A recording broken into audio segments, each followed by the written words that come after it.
I'm standing near the wine station, tilting a bottle of Burgundy toward the ambient light, examining the label with the practiced eye of someone who's built an empire on knowing exactly what belongs in a glass and what belongs in the trash. The vault, this renovated bank vault turned VIP dining room inside my Arum restaurant, hums with the kind of quiet wealth that whispers rather than shouts. Steel doors that once protected millions now guard something far more valuable tonight, secrets that will shatter lives. The bottle in my hand is a 2015 Domaine de la Romane Conti.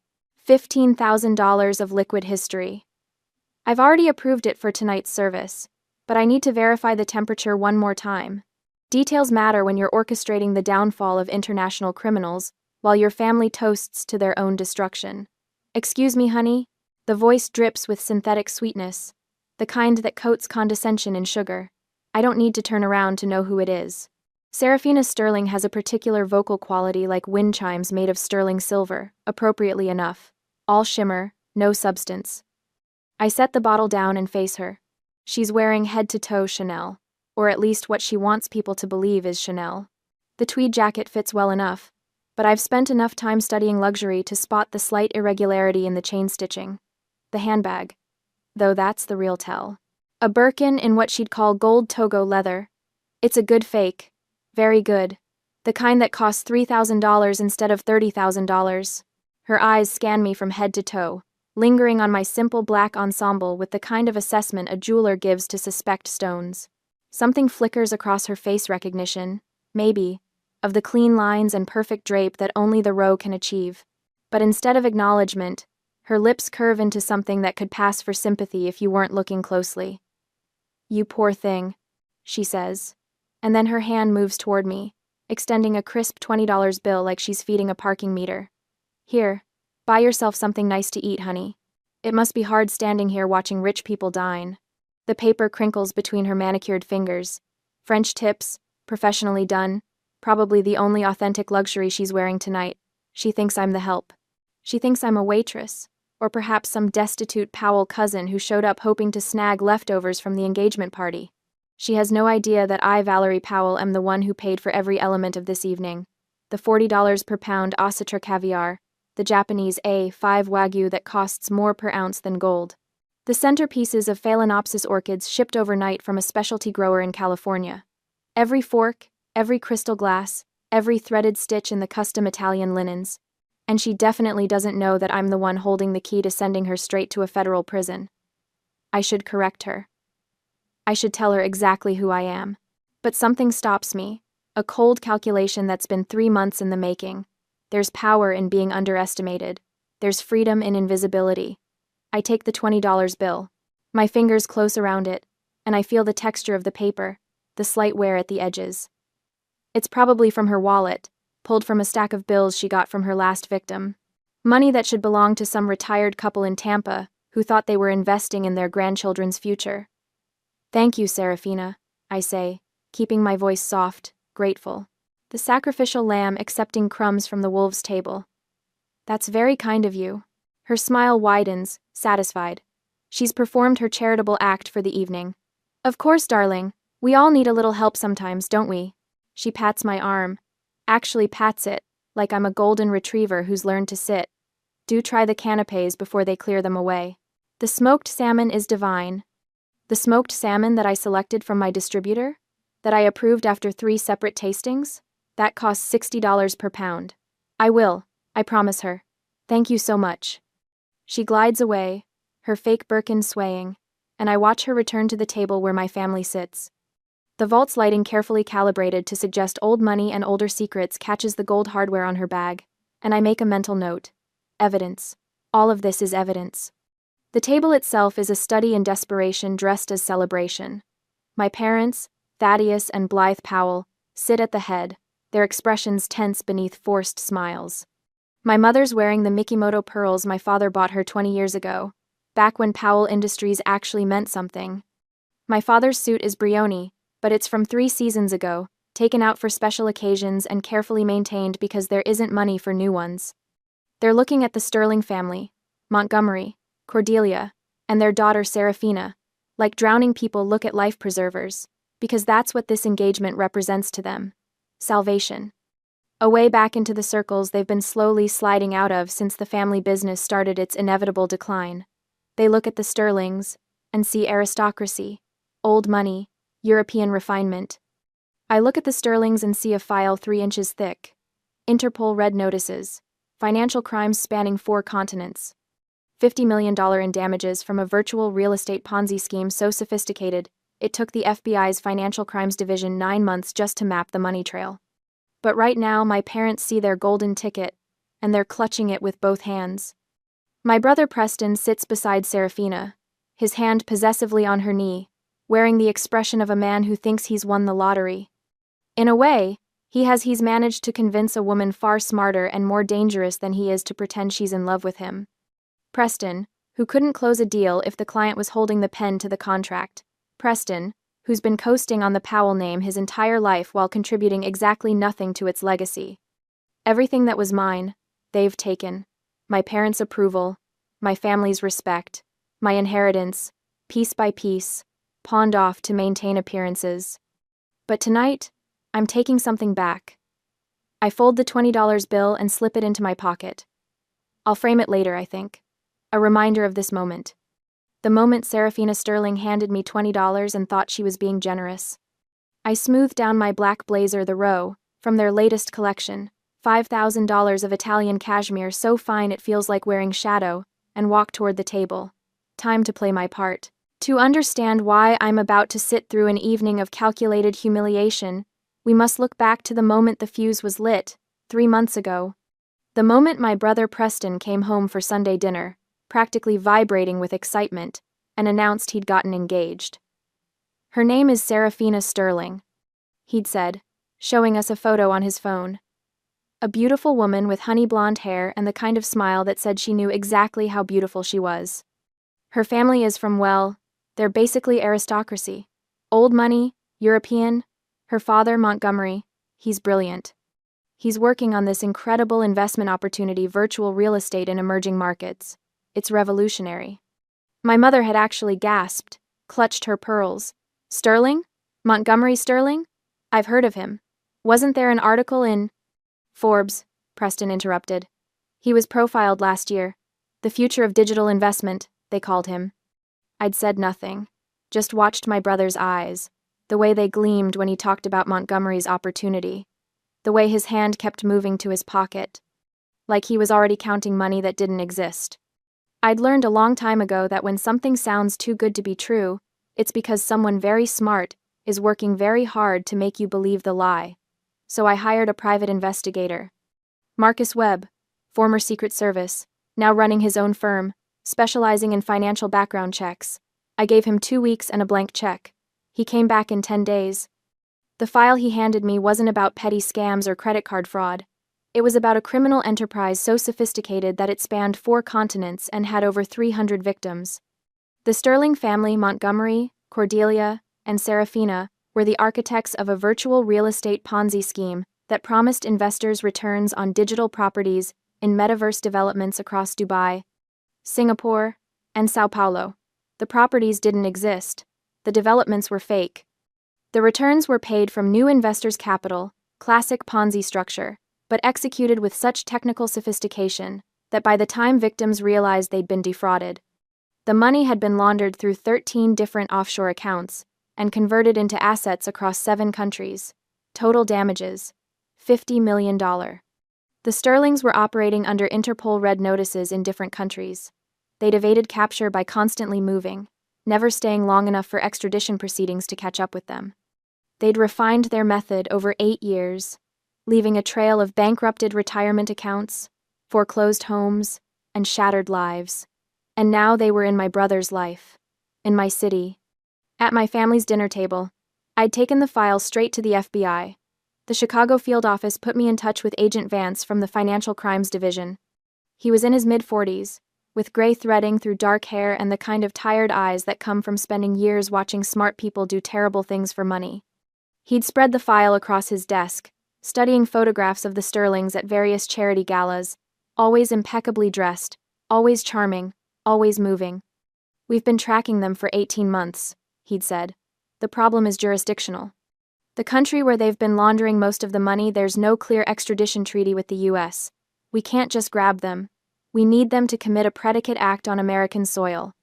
Something we can catch them doing in real time, in our jurisdiction, that gives us authority to arrest immediately. What kind of act? I'd asked. A financial crime. Wire fraud, specifically. We need them to accept money from a US citizen for a fraudulent investment, with the transaction occurring on US soil. Once they accept those funds, we have our predicate act. Then we can move on the larger RICO case. He'd looked at me then, really looked at me. Your brother mentioned that the Sterlings were going to pitch him an investment opportunity at the engagement party. Is that still happening? Yes, they're asking him for $250,000. Something about a virtual kitchen development in Dubai. Virtual kitchen? Agent Vance had almost smiled. New scam, same structure. Miss Powell, what I'm about to ask you is entirely voluntary. You can say no, and we'll find another way. But if you're willing, we need someone to be the investor. Someone who can wear a wire, make the transaction, give us grounds for arrest. You want me to be bait. We want you to be an asset, he'd corrected. You're not an agent. You won't be armed. You won't make arrests. You'll simply facilitate the transaction that gives us legal authority to move. The moment money changes hands, we come in. I'd thought about it for exactly 5 seconds. What do you need me to do? The memory fades as the cold reality of the vault reasserts itself. I'm walking toward the table, carrying the weight of that decision like a second skin. The room's temperature is precisely controlled at 68 degrees, but I feel cold. The kind of cold that comes from knowing you're about to detonate a bomb that will destroy your family along with its intended targets. I slide into my seat at the far end of the table, the position they've assigned me. Not at the head with my parents, not beside my brother. At the end, where the conversation flows around me without requiring my participation. Oh, Valerie, Serafina says, noticing me for the second time tonight. Her eyes do that scan again, lingering on my outfit. I can see the calculation happening behind her smile. She knows quality when she sees it. The question is whether she'll acknowledge it or weaponize it. She chooses weaponization. I see that top, she says, her voice carrying just enough volume for the table to hear. It looks just like something from the Rose new collection, doesn't it? The dupes are getting so sophisticated these days it looks quite durable too. Very fitting for your budget and your practical line of work. My mother's fork pauses halfway to her mouth. My father's expression shifts into something between embarrassment and apology. Preston doesn't even look up from his phone. Counterfeit. Dupe. Budget. Practical. Every word is a calculated strike, designed to establish hierarchy while maintaining plausible deniability. She's not insulting me, oh no, she's complimenting how well I'm managing my limitations. It's masterclass gaslighting. Yes, I say, keeping my voice even. It is very durable. Serafina's smile widens. Mission accomplished. She's established that I'm wearing knockoffs, that I'm the poor relation, that I'm beneath her concern. Across the table, her father Montgomery raises his wine glass. Shall we toast to the happy couple? His accent carries the faintest trace of what he wants people to think is British aristocracy, but Webb's report identified it as pure affectation. Montgomery Sterling grew up in Newark, New Jersey. His real name is Montgomery Sternberg. To Preston and Serafina, my mother says, her voice trembling with hope. May your future be as bright as your love. I raise my water glass. The irony of the toast isn't lost on me. Their future will indeed be bright with fluorescent prison lighting. Preston finally looks up from his phone, and for just a moment, our eyes meet. There's something in his expression, a flicker of something that might be guilt or might be calculation. Does he know? Has he suspected that the Sterlings are frauds, and he's chosen willful blindness because the alternative means admitting he's been played? Or worse, does he know, and he doesn't care, because he thinks he'll get his share before it all comes crashing down? I watch him turn to Serafina, watch him kiss her cheek, watch her hand rest possessively on his shoulder. My parents are too busy fawning over Montgomery and Cordelia to notice their own daughter sitting at the corner of their celebration. They're asking about the Sterling family estate in the Cotswolds. It doesn't exist. About their charitable foundation, defunct. About their connections to minor European nobility, fabricated. And the Sterlings, polished professionals that they are, answer every question with practiced ease. They've played this role hundreds of times. They know exactly how much detail to provide, exactly when to be modest, exactly how to make themselves seem simultaneously impressive and approachable. This is what $50 million in fraud looks like. Not ski masks and guns, not crude threats or obvious lies. Just beautiful people in beautiful clothes, telling beautiful stories, making everyone at the table feel like they're on the verge of something extraordinary. And I'm the only one who knows that the extraordinary thing waiting for them isn't wealth. It's handcuffs. I take a sip of water and settle in for the performance. Agent Vance is somewhere in this restaurant right now, wearing a sommelier's uniform, waiting for his cue. The wire taped to my ribs feels hot against my skin, recording every word. The $20 bill Serafina gave me crinkles in my pocket. I smile at my family, at the Sterlings, at the whole elaborate charade. Tonight, there will be no mercy. The chandelier light catches something on Serafina's wrist as she reaches for her water glass. My breath stops. My grandmother's Cartier watch. The one with the Art Deco face and the tiny diamond at 12 o'clock. The one she wore every day until her hands got too frail to clasp it. The one she pressed into my palm the week before she died, whispering, "For you, darling. For when you need to remember who you are." The one I kept in my bedroom safe. The one Preston has a spare key to. Serafina notices me staring. She extends her wrist with theatrical grace, letting the light play across the platinum band. Gorgeous, isn't it? Preston gave it to me last month. He said it was a family heirloom, but that I deserved to wear it more than... She catches herself, manufactures a delicate wince. I'm sorry, Valerie. I shouldn't have said that. I force my gaze to Preston. He won't look at me. His eyes are fixed on his bread plate like it holds the secrets of the universe. It's beautiful, I say, my voice steady as stone. Grandmother would have loved seeing it worn. The lie tastes like copper. Grandmother would have thrown her wine in his face. But I don't need to fight this battle now. That watch, with its serial number registered in grandmother's estate documents, will serve a different purpose. Evidence. Exhibit C in the case against Preston Powell's character, when the lawyers start circling and he's desperate for anyone to believe he's a victim too. Let Serafina wear it. Let her post it on social media, timestamp it, geolocate it. Every photo is another nail. Montgomery clears his throat, breaking the moment. I must say, Valerie, your choice of restaurant is exceptional. Though I'm surprised a place of this caliber would hire someone without proper training in... He gestures vaguely at my server's uniform. The finer points of service. Everyone starts somewhere, I reply, refilling his water glass with practiced precision. The motion is muscle memory now. Tilt at 45 degrees. No splashing. No sound. Cordelia laughs, the sound like wind chimes made of razor blades. How philosophical. Though I do hope you're saving your wages, dear. The service industry can be so unpredictable. My mother shifts uncomfortably. Even she seems to sense the cruelty, though she'd never dare challenge the Sterlings. Not when they represent Preston's golden ticket. Actually, I say, I was hoping to show you all something special tonight. I catch Agent Vance's eye across the room. He nods, almost imperceptibly, and disappears through the service door. Preston straightens slightly. Valerie, you don't have to.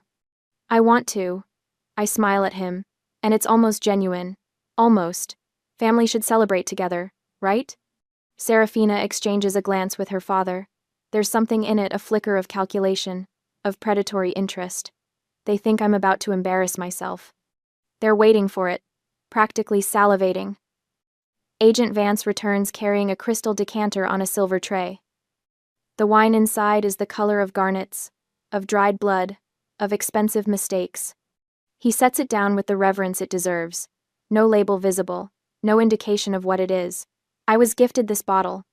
I say carefully, watching their faces. By a client. I honestly don't know its value. I thought tonight would be the perfect occasion to open it. Montgomery's eyes light up. This is his moment. The expert, the connoisseur, the man who can identify quality at a glance. Agent Vance pours with professional efficiency first a taste for Montgomery, then glasses for Cordelia and Serafina. He offers one to Preston, who takes it with trembling hands. The sommelier's face is perfectly neutral, but I catch the ghost of something in his eyes when he glances at me. Mockery. Anticipation. We both know what's coming. Montgomery swirls his glass with exaggerated expertise, holds it up to the light, inhales deeply, his face contorts. Well, he pronounces, setting the glass down with barely concealed disgust. I appreciate the gesture, Valerie, but this is, how do I put this delicately? He doesn't wait for an answer.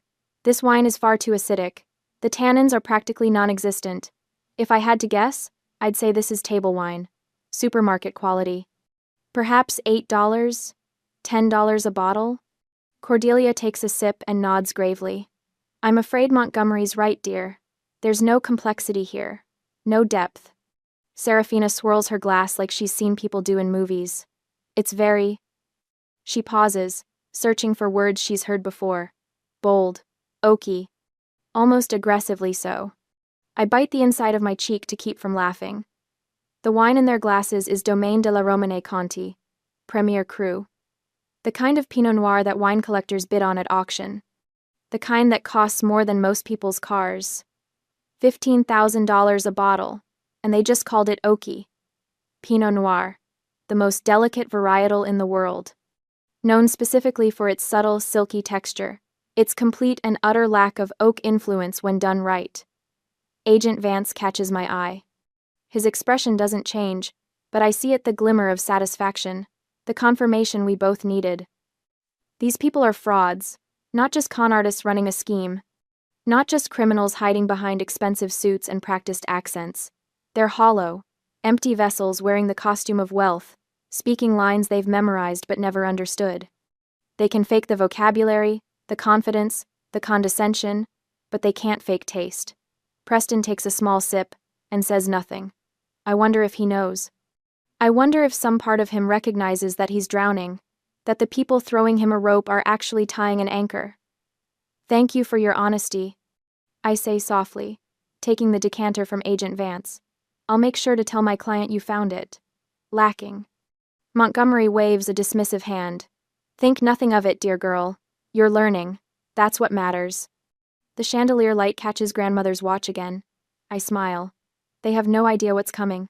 Cordelia dabs her lips with her napkin. The gesture so rehearsed it looks choreographed. Well, she announces. I think now is the perfect time to discuss why we're really here tonight. Montgomery reaches into his briefcase Italian leather, probably real, and withdraws a glossy presentation folder. The cover features a skyline I recognize. Dubai, all glass and gold and impossible angles. The Dubai Virtual Kitchen Collective. Cordelia begins, her voice taking on the cadence of a practiced pitch. We're in the final stages of securing our founding investors. This is a revolutionary concept. Ghost kitchens serving multiple delivery-only brands from a single location. The Middle Eastern market is exploding, and we're positioned to capture it. She slides the folder toward Preston. He opens it with shaking hands, flipping through pages of charts and projections that probably look impressive if you don't know how to read financial statements. The returns are extraordinary, Montgomery adds, leaning forward. We're projecting 300% ROI within the first 18 months. Our Dubai partners have already secured the permits, the locations, the infrastructure. All we need is the capital to launch. Preston's Adam's apple bobs. How much capital? Montgomery's smile could sell ice to penguins. We have one founding position remaining, $250,000. It's a significant investment, I know, but Preston. He places his hand on my brother's shoulder like a proud father. You're exactly the kind of visionary partner we need. Someone who understands opportunity when it presents itself. The silence stretches. I can hear my father's breathing, quick and shallow. My mother's fingers tap against her wine glass. 1, 2, 3, nervous rhythm. Preston opens his mouth. Closes it. Opens it again. I don't have that kind of liquid capital right now. The market's been volatile, and my portfolio is diversified, I'm sure. Montgomery interrupts smoothly. But opportunities like this don't wait for perfect timing. They require decisive action. He reaches back into his briefcase and produces something that makes my stomach clench with anticipated satisfaction. A point-of-sale machine. Credit card reader attached.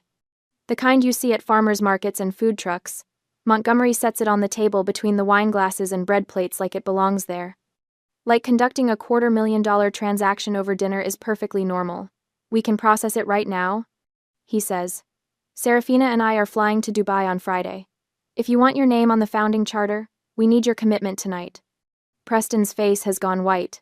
He looks to our father, who stares back with an expression I know too well, desperation wrapped in expectation. Don't embarrass us. Don't fail. Don't prove that we bet on the wrong child. My mother's hand finds Preston's arm. Sweetheart, this is your future. I don't. Preston's voice cracks. I can't just. Serafina places her hand over his, the Cartier watch catching light. Baby, I know it's scary, but you have to trust us. Trust me. This is how my family built everything we have. You take the risk, you reap the reward. I watch my brother crumbling. Watch him looking around the table for a lifeline, for someone to tell him it's okay to say no, it's okay to walk away. No one does. So I do what I came here to do. Let me help, I say quietly. 6 pairs of eyes turn to me. Serafina's narrow with immediate suspicion. You? I have savings. I reach into my apron pocket, my fingers closing around the simple blue card I placed there 3 months ago. I've been working for 10 years. I was planning to use it for a down payment on a condo, but I let my voice catch, just slightly. Just enough. Family comes first. Right, Preston? My brother's eyes fill with tears. Valerie, no, I can't let you. You're not letting me do anything. I pull out the card, plain blue plastic, logo of a local bank. Nothing impressive about it. I trust you. I know you'll pay me back when the investment comes through. It's the perfect bait, the ultimate con. A poor, naive little sister, sacrificing her life savings for her worthless brother. A stupid girl who doesn't understand money, handing over everything she has because family manipulated her into it. Montgomery's eyes actually glitter. I can see the thoughts racing behind them. This is even better than we planned. Not just Preston's desperation, but his sister's stupidity. 2 victims for the price of 1. The predator instinct activating, salivating at the wounded prey offering itself up. He reaches across the table. Valerie, that's incredibly generous. Are you absolutely sure? I'm sure. I place the card in his palm. Our fingers touch briefly, and I feel the tremor in his hand. Excitement. Greed. The thrill of the hunt. He's so focused on the card that he doesn't notice Agent Vance watching from the corner, doesn't see the way the sommelier's hand moves to his pocket where his phone waits. Montgomery inserts the card into the reader with practiced efficiency. Types in the amount. $250,000. The numbers glow on the small screen. He flips the machine toward me. PIN number? I lean forward, blocking the view with my body, and enter 4 digits. The machine processes. Loading. Loading. Declined. Montgomery frowns. Preston exhales relief or disappointment. I can't tell. Oh no. I let panic creep into my voice, reaching for the machine. The bank probably flagged it. Large transaction, unusual activity. Let me call them. I can authorize it. My hand goes to my phone. My fingers move quickly, typing a message that looks like I'm calling the bank but is actually sending 3 words to a number with a 202 area code. Green light. Activate. I'm so sorry, I say, looking at Montgomery with wide, apologetic eyes. Can you try again? They said they've cleared it. Montgomery's smile returns, sharper now, hungrier. He swipes the card again. This time, the machine thinks longer. The loading bar creeps across the screen like a fuse burning toward dynamite. And then, approved. The machine spits out a receipt. Montgomery catches it, eyes scanning the confirmation number. The amount, the timestamp, $250,000. Transferred from a nobody's checking account into an offshore holding company that, as of 4 minutes ago, is actively monitored by the FBI, FinCEN, and Interpol. Montgomery looks at the receipt like it's a golden ticket. His smile is genuine now, the smile of a man who thinks he's won. Cordelia actually claps her hands. Welcome to the family, Preston. You're going to be so grateful you took this leap. My father finally releases the breath he's been holding. My mother's eyes are wet. Preston just sits there, head bowed, looking at his hands.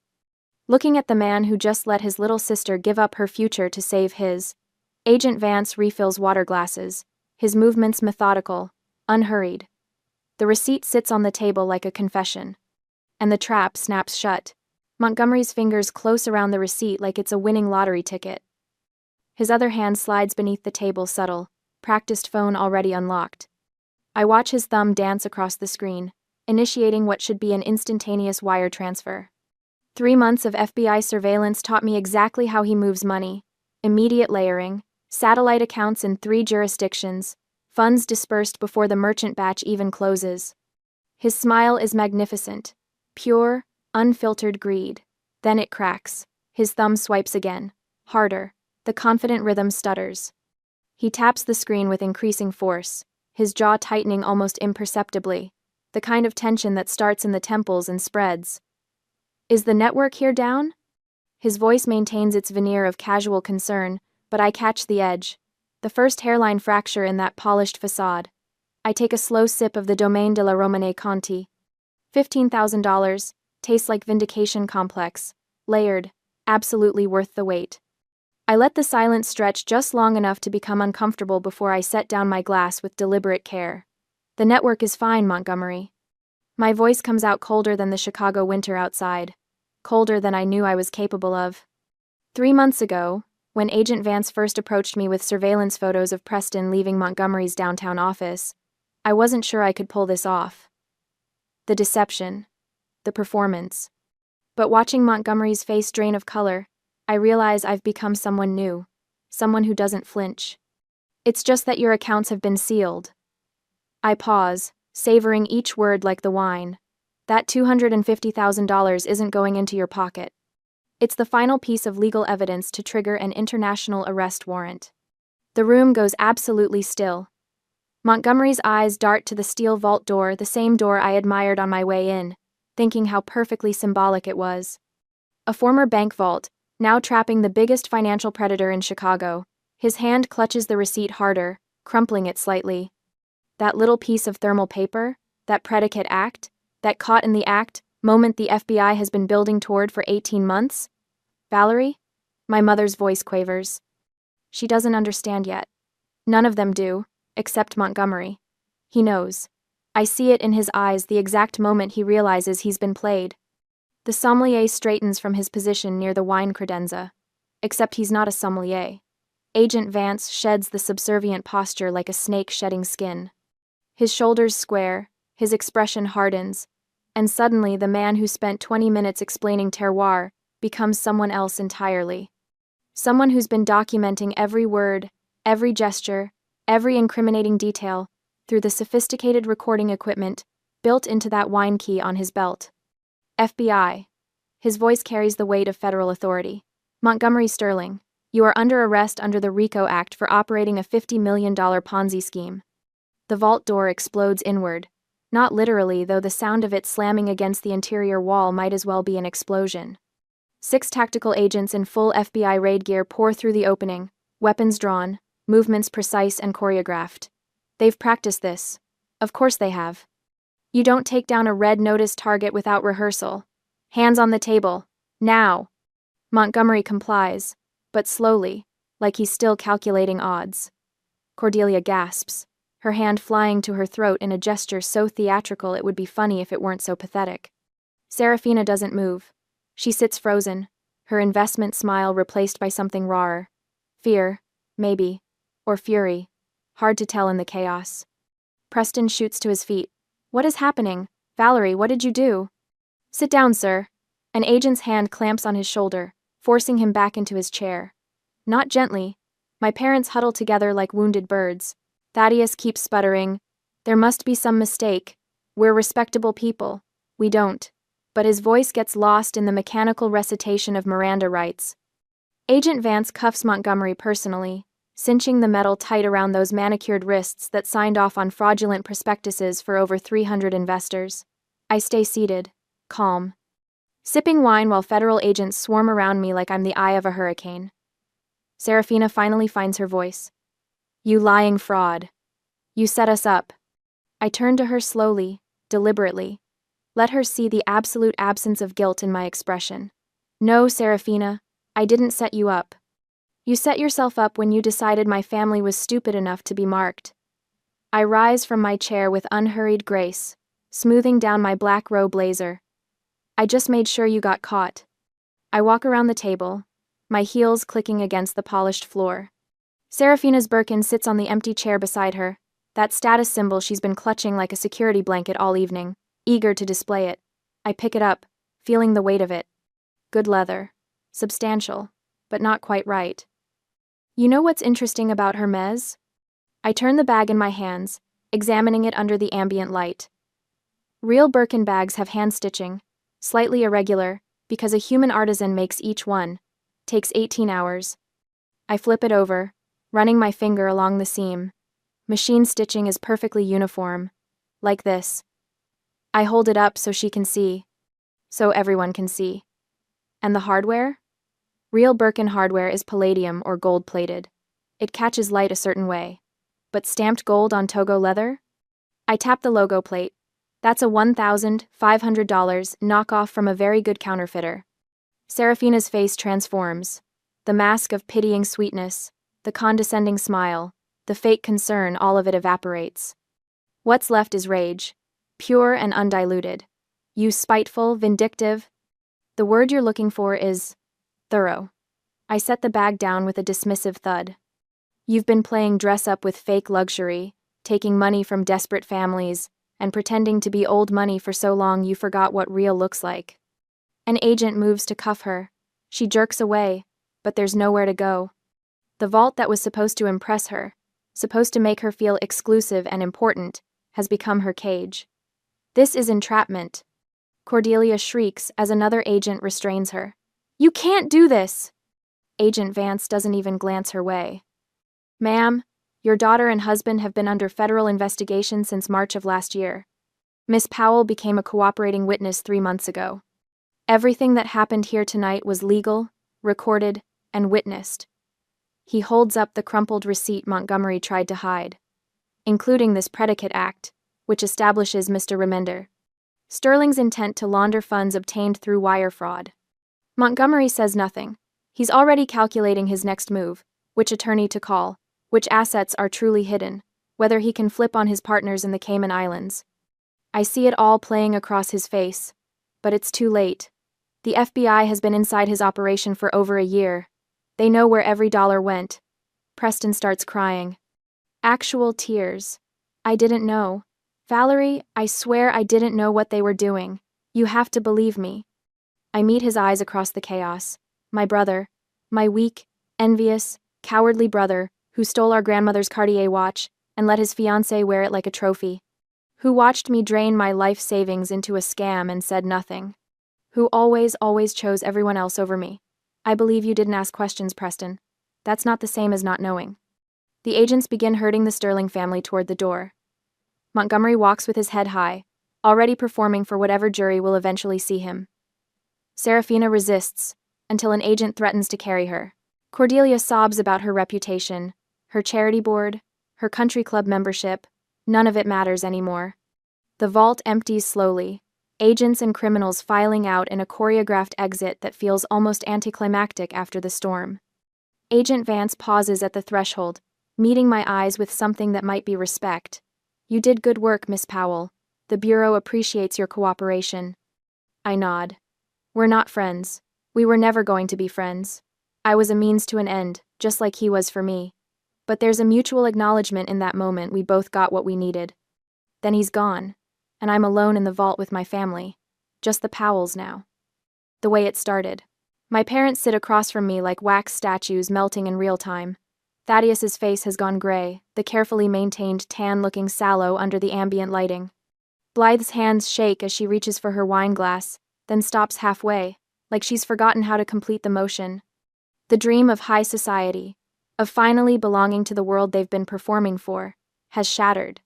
And they must know, that I'm the one who broke it. Preston slumps in his chair, still crying softly. The kind of crying that's more about self-pity than genuine remorse. I reach into my bag and pull out a legal document. The paper is crisp, official, bearing the letterhead of one of Chicago's most aggressive property management firms. I place it on the table between us with the same care I used to set down that blue debit card an hour ago. Different transaction, same finality. This is a notice to quit. My voice doesn't waver. I've practiced this moment in my mind for 3 months, but saying it out loud still feels surreal. I bought this building last month through my holding company, the one you didn't know I had. You have 30 days to vacate the property. Blythe blinks. Once. Twice. Like her brain is buffering, unable to process. The building. Our building. You bought. She can't finish the sentence. My building. I correct. The brownstone on Astor Street where you've lived for 22 years. Rent controlled. Under market value. Protected by legacy tenancy clauses that made it almost impossible for the previous owner to evict you. I lean back in my chair. Almost. But everything has a price, including legacy protections. Thaddeus finds his voice. You're evicting your own parents? I'm severing a toxic dependency. The clinical language helps, makes it feel less like matricide and more like surgery. You raised me to believe that family loyalty meant sacrificing everything: my education fund for Preston's business ventures, my career aspirations for your social climbing, my dignity for your approval. But loyalty isn't supposed to be one-directional. We gave you everything, Blythe's voice cracks. A home, opportunities. You gave me a roof and resentment. There's a difference. I slide the document closer to her. The eviction is legal. There will be no extensions, no negotiations, no last-minute reprieves. You have 30 days to find alternative housing. I suggest you start looking tomorrow. Valerie. Thaddeus tries the stern father voice, but it comes out weak. Hollow. This is cruel. Yes. I don't flinch from the word. It is. But cruelty, as you both taught me, is sometimes necessary for survival. You were willing to let me fund your social ambitions with my life savings, with money I've been earning since I was 22, building a company you never believed in. You were going to let me be defrauded because it was easier than confronting the uncomfortable truth that the Sterlings were too good to be true. Preston's head snaps up. You knew? Even before the FBI? I suspected after the first dinner with them. Serafina's story didn't add up: the timeline of her father's investments, the vagueness about their actual business model, the way Montgomery always steered conversation away from specifics. I finish my wine. But you were so happy, Preston. Finally marrying someone from good stock. Finally making mother and father proud. So I hired a forensic accountant. You hired a forensic accountant. He found irregularities within 10 days. By week 2 and 3, we had enough cooperation with the FBI. I was sitting in a federal building signing cooperation agreements. I set down my glass. I've been orchestrating this takedown for 3 months while you all planned a wedding funded by fraud. The silence that follows is absolute. Even Preston stops crying. Then the vault door opens again. Not FBI this time. Chicago PD.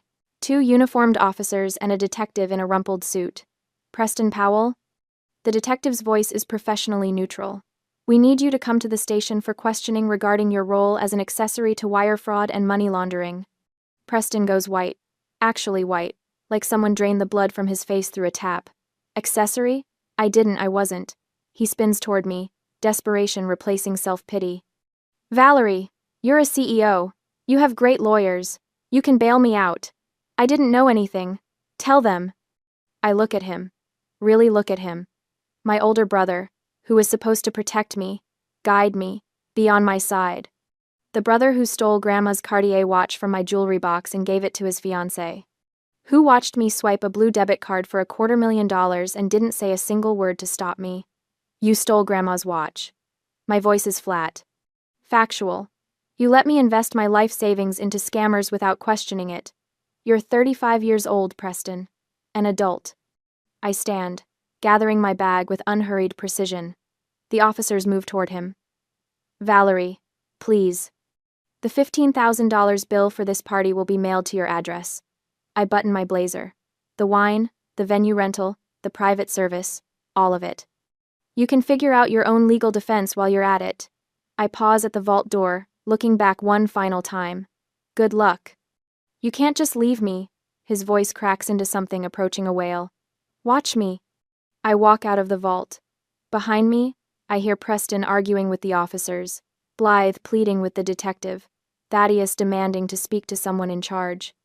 Their voices fade as I move through Orem's main dining room, past tables of oblivious diners enjoying their meals, past the host stand, where Julian gives me a subtle nod. The restaurant's front door opens, and Chicago winter hits me like a wall. The air is biting, sharp enough to hurt my lungs, but crisp, clean.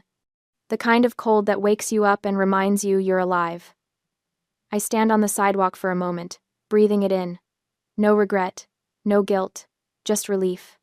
I didn't save my family the way they wanted, with money, with status, with the social climbing they've been attempting my entire life. I didn't sacrifice myself on the altar of their ambitions. I saved myself from them, from the expectation that I would always be less than, always be the black sheep, always be the one who gave and gave and gave until there was nothing left. A luxury car pulls up to the curb. Black, sleek, anonymous. The driver steps out and opens the rear door without a word. I hired this service 3 months ago, the same day I signed the FBI cooperation agreement, planned for this exact moment. I slide into the leather seat, and the door closes with a solid, final, thunk. Through the window, I watch Orem Restaurant recede as we pull into traffic. The building that housed my company's flagship location, the vault that became a trap, the family that never really saw me, all of it shrinking into the rearview mirror. The driver doesn't ask where I'm going. He already knows. My penthouse, my real home. The one I bought with money I earned, in a building I actually own, in a life I built without their help or approval. The city lights blur past, and I realize I'm smiling. Not the fake smile I've been wearing all evening, not the performance smile, the CEO smile, the dutiful daughter smile, a real one. I pull out my phone and scroll to a message from Agent Vance, time-stamped 6 minutes ago. All targets secured, charges filed. You're clear. I delete it. Then, I delete his contact information. That chapter is closed. The car glides through Chicago's streets, leaving the chaotic past behind forever. Somewhere behind me, my family is unraveling. Somewhere ahead, there's a future I get to write myself. For the first time in 33 years, I'm not anyone's daughter, anyone's sister, anyone's disappointment. I'm just Valerie Powell, and that's more than enough.